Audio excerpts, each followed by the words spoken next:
Shalom saudaraku, saya mau mengajak saudara untuk mengetahui bagaimana perlakuan Tuhan terhadap 3 jenis manusia, yaitu orang berdosa, orang benar, dan orang baik.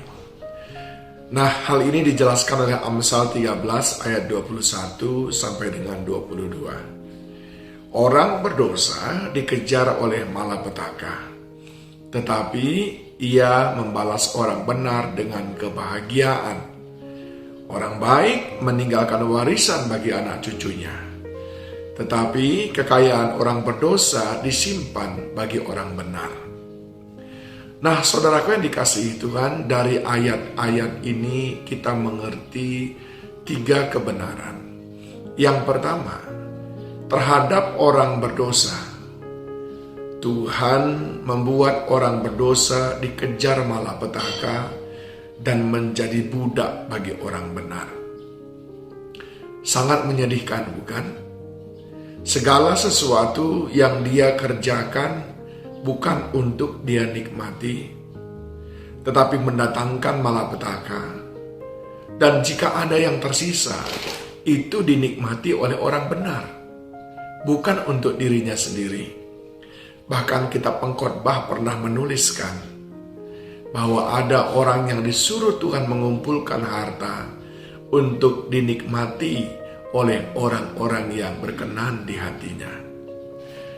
Sungguh sebuah kebodohan, saudaraku, jika hal ini adalah bagian daripada hidup kita. Mengapa mereka dikejar malapetaka?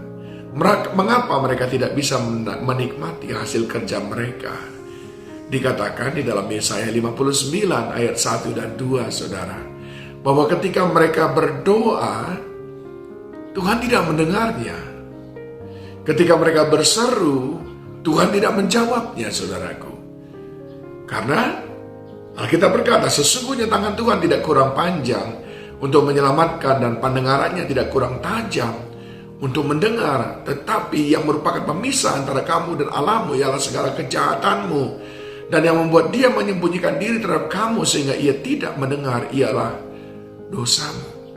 Jadi mereka sibuk mengumpulkan lalu mereka berdoa, tapi Tuhan tidak mendengarkannya. Sehingga apa yang mereka inginkan, apa yang diinginkan hati mereka tidak pernah terkabul. Bukan karena mereka tidak punya uang, bukan karena mereka tidak punya harta, tapi karena mereka mengumpulkannya dengan cara yang tidak benar. Tapi mereka adalah jahat di mata Tuhan oleh karena dosa-dosa dan pelanggaran mereka. Itu sebabnya mereka sibuk, mereka capek, dan yang mereka peroleh adalah malapetaka. Mereka sibuk, mereka capek, dan yang mereka peroleh adalah untuk dinikmati oleh orang benar. Orang berdosa dikejar malapetaka dan menjadi budak orang benar.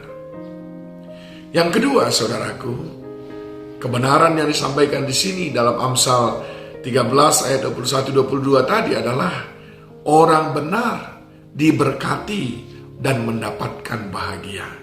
Bukankah Amsal 10 ayat 6 berkata, berkat ada di atas kepala orang benar?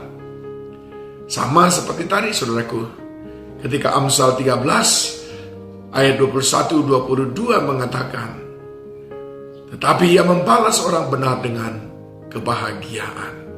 Nah, kebenaran ini berbicara tentang hidup dalam standar-standar Allah. Hidup di dalam nilai-nilai Allah, bukan berdasarkan kebenaran kita sendiri. Tentu saja, untuk memiliki hidup benar, banyak sekali hal yang harus kita pertaruhkan.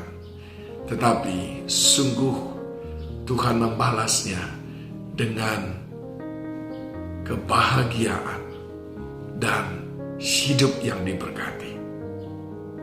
Dan yang ketiga, saudaraku, di ayat yang ke-22 dari Amsal 13 tadi, orang baik meninggalkan warisan bagi anak cucunya, tapi kekayaan orang berdosa disimpan bagi orang benar. Orang baik meninggalkan warisan bagi anak cucunya.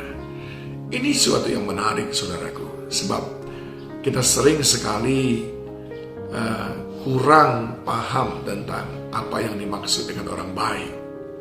Nah, kalau kita belajar firman Tuhan, Amsal 19 ayat 17 mengatakan, siapa menaruh belas kasihan kepada orang yang lemah memiutangi Tuhan, Ia akan membalas perbuatannya itu.